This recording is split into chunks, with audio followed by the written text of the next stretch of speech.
Hey, it's Jeff. Welcome to part 2 of the 1965 Jeep axle rebuild. The axle is a 1974. This one's going to be really frustrating for me because I started with a great pattern, found the tolerances to be way off, changed the tolerances, ended up with a terrible pattern, and went almost back to where I started. But I truly believe that showing you my mistakes is the best way to help you learn, even though it doesn't make me look great. So, enjoy. So normally you would set your pinion depth based on what your pinion says on it from flat right here. It's either going to give you a measurement total from there, or most axles, Dana's that I've found, just have a nominal measurement from face to here. That's with everything torqued down. Yeah.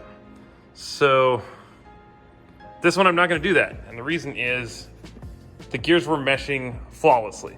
But what I am going to do is pull out the thinnest shim and see where we are with preload. The pinion, when I unhooked the axle, it went pinion down because it's a heavy side and oil started coming out. So obviously the seal was bad. But even with the seal in there, and you set preload without the seal, but even with it in there, this thing could just freewheel like a skateboard. So this feels really good. I don't recommend doing it by hand. You can get like a cheapo gauge or a torque wrench like this one. And you can see I've adapted it up to my big impact socket. And you got your breakaway torque, but you can see I have a nice, like 5 inch-pounds. Man, that's really hard to see. Here we go. So when I'm spinning it fast, it sits there at about 5 inch-pounds. So I got 10 inch-pound breakaway, 5 inch-pounds. These are used bearings, so you want between like 6 and 10 pounds of preload. That's very, very close. And you do have to torque it every time. Here is, so what preload is, you have tapered bearings in here that, as you take out shims, get closer together and squish farther into the races that they ride in.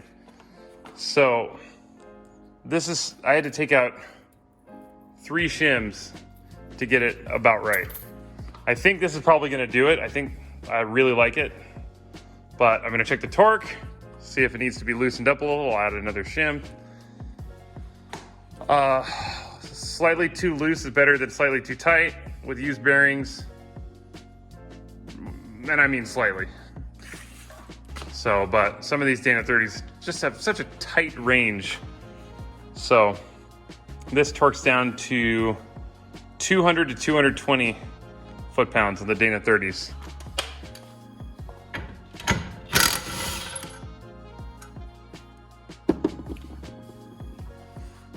So this uses a prevailing torque nut. You can see it's smushed in,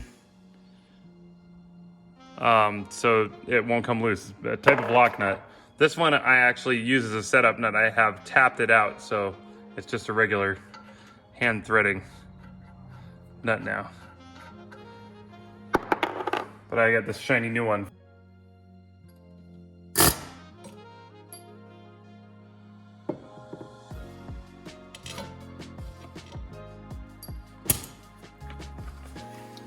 National 5778 for at least this year. No sealant on this one, so I'm going to add some.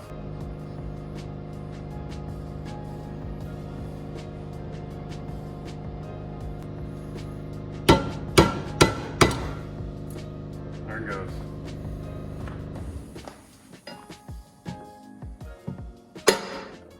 You always mess with the panel. Oh, don't forget to put a little oil on your nice and freshly polished seal surfaces. Look at that.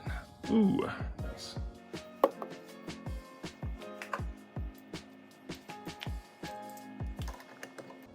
Permanent nut.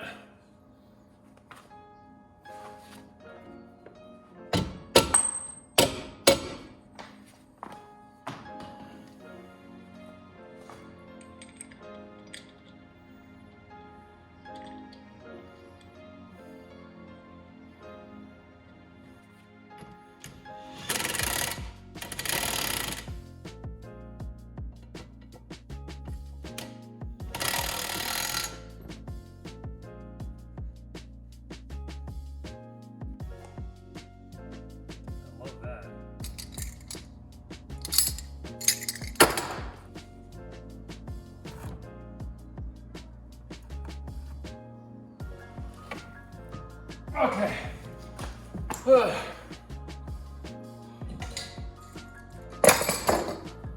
Torqued.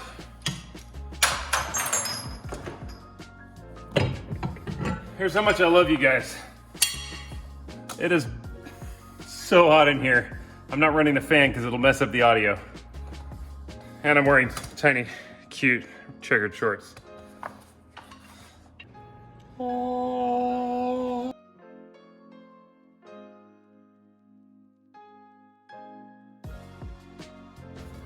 I put this on here, I push down, and it's dead smooth.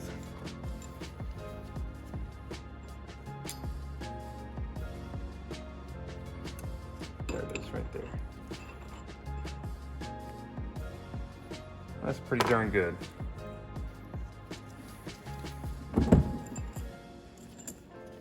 It ain't slipping, so we're gonna put it on in.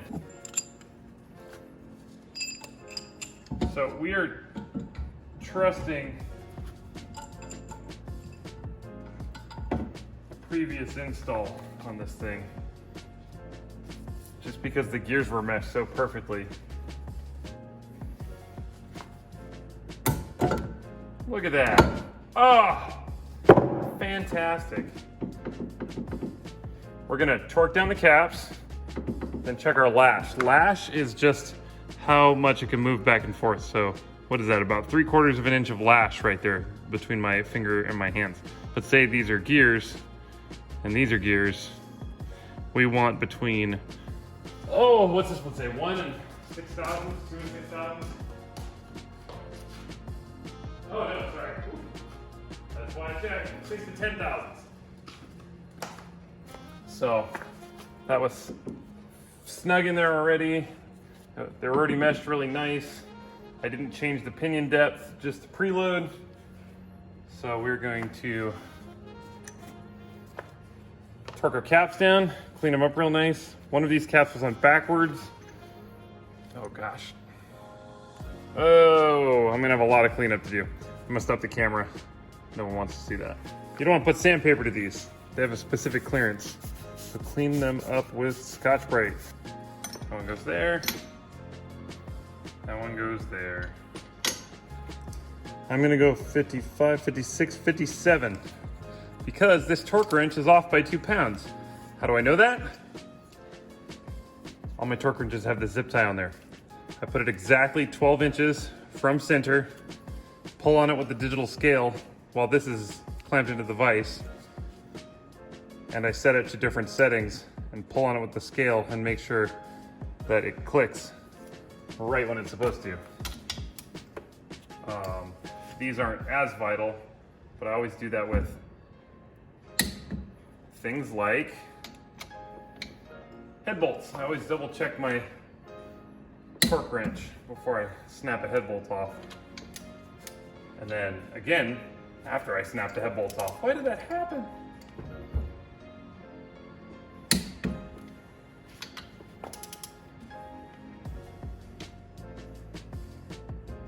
Now, on like a Chevrolet corporate axle, like a 10 bolt or 12 bolt or 14 bolt,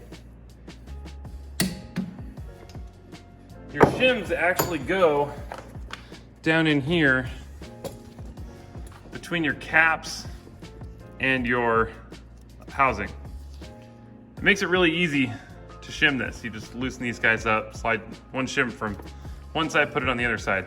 These ones are pressed on behind the bearings onto the carrier. So you have to have setup bearings that are just loose enough to slide on and off by hand. That way you can get it set up. But hopefully this is already set up right, because otherwise we're going to have to replace these bearings, not just once, twice. We're gonna have to buy one set to make setups and one set to install. You always want to use new bearings as setup bearings if you are installing new bearings, for obvious reasons. One thing though is I already have setup bearings that are brand new for a Dana 30, but you can even have variances from brand to brand. So make sure that you are getting the same brand from as your setup bearings and your installed final bearings. So we're going to check our lash. Seems like it might be a little high.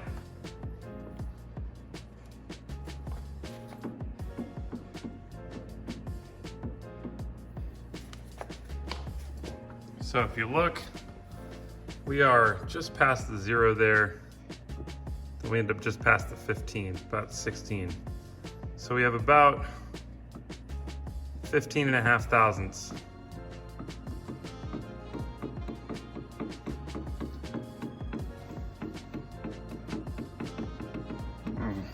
It's like 5 human hairs. It's too much. It's double. So I need to move this whole carrier that way. So I need to take this back out, take these bearings off, make setup bearings, move a shim from this side to this side. Nope, backwards.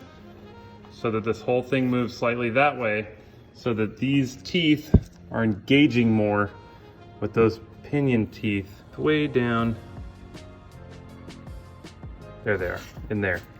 So if I move these gears that way, they'll engage tighter. So that's what I have to do.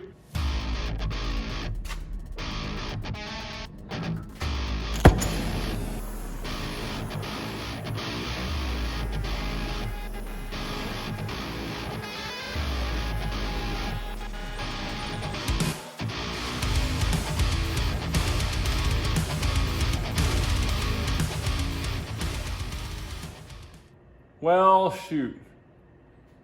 I think it's stuck. I guess I'll see if I can buy a puller.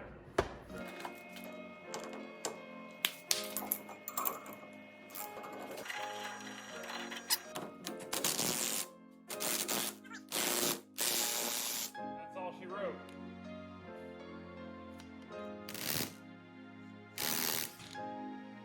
Oh man, that ain't grade 8. That's not even hard. It's all oily too. I wonder I can't get this thing apart. Show you what it did here. Look at that, it was just breaking this thing. And those threads are gone. This carrier still got one bearing on it. Finally got this one off. After the failure of this 5-ton piece of garbage from Amazon and spinning and heating it, after the failure of everything that's easy, I did it the old school way with this. With this. With this. Wow, I ruined that chisel. And with this. Yes, that's right. If you want an extra measure of patience, I highly recommend drinking out of a Siko Motors pint glass. Now available at sikomotors.com. I finally got the bearings off. Those were old Timken bearings, which is my preferred brand, but the ones that I could get in stock were Koyos, I think, which should be the same brand as my setup bearings. So I'm gonna need a lot more shims on this thing. When you put this in there, it should be really snug. You shouldn't quite be able to pop it in there by hand. It should need just a little tiny tap, tap, tap. If you got a whale on it with the mallet, you've got too much preload. You want it to be a little tighter with new bearings. If you're using used bearings, you may be able to smack it in with your hand. But these are all new bearings. So I'm gonna need a lot of shims. Luckily, I save all the extras every time, so I have a whole box of them. Let's see what we got here. Pull this out.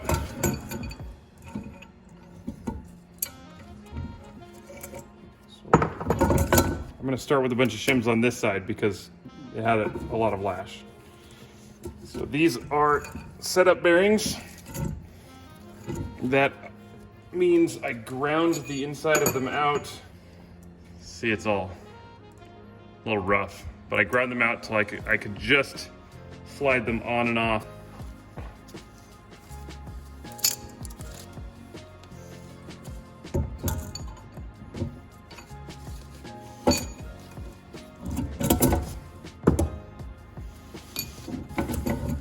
Almost kind of what I wanted.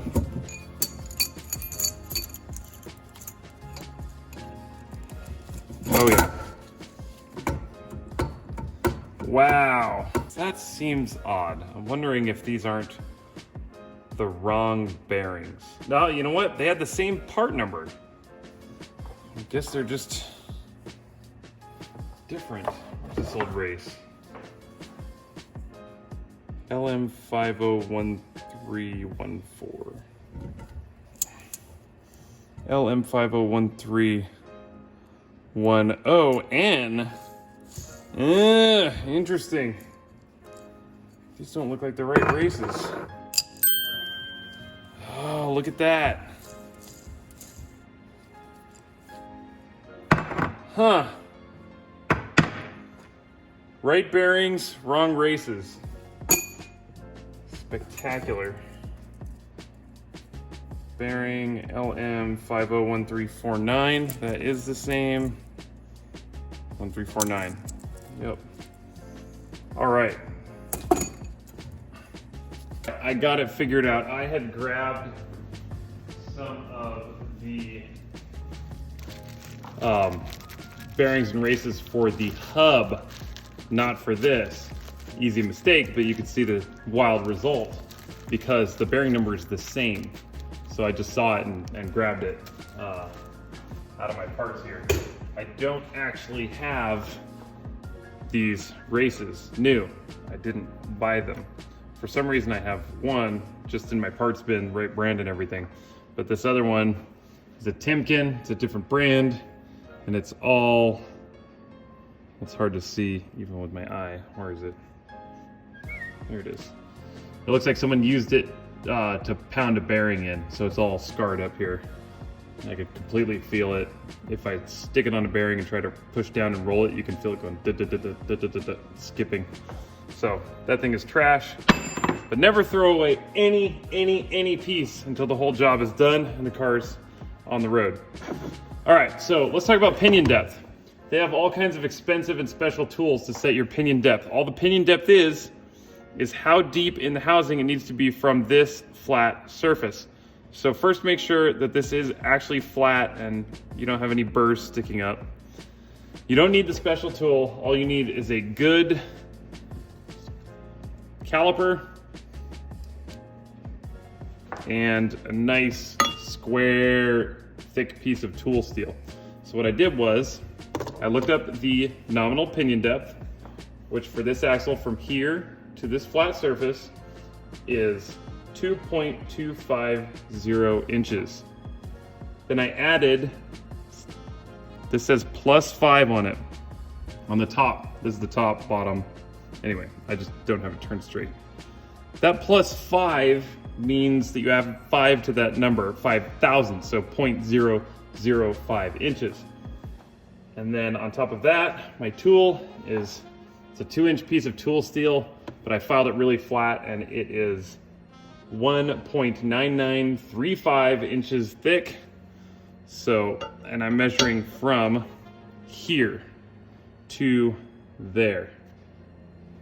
And what that will do for me is give me my pinion depth without any fancy tools. So this is zeroed out. I'm going to go ahead and set that there. All right, both things are touching. 4.2345 should be 4.2485. So I'm off by 14 thousandths of an inch. So it would have to go out. So I'd need to remove shims. Now I've already set my dumb preload This is why I should have just done this completely from scratch. The reason I left the pinion depth was because my gear pattern was perfect, so I figured it had to be at least very close, but it is not. If I remove 14 thousandths inch shims to drop that down, I'm going to also have to remove 14 thousandths inch shims to keep the preload exactly the same. And obviously I'll have to check all that again. And the seal's already in. Ouch. I'm gonna have to eat the price of a new seal. That sucks. That's the cost of my own mistakes. Got the new Siko Motors shirt on, and I'm still working on this axle.